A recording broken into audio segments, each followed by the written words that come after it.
कहानी समझदार गिलहरी और बारिश का बादल। एक घना जंगल था जहां सभी जानवर खुशी से रहते थे। वहीं एक छोटी सी समझदार गिलहरी चिकी भी रहती थी। चिकी को पेड़ पर कूदना और सूखे मेवे इकट्ठा करना बहुत पसंद था। एक दिन आसमान में काले बादल छा गए।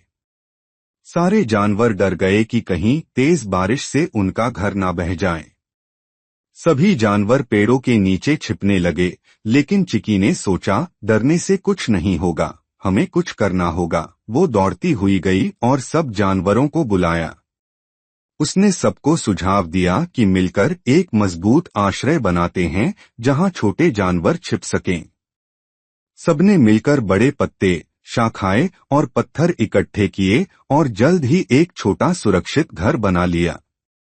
जैसे ही बारिश शुरू हुई, सारे छोटे जानवर उस आश्रय में छिप गए और भीगने से बच गए।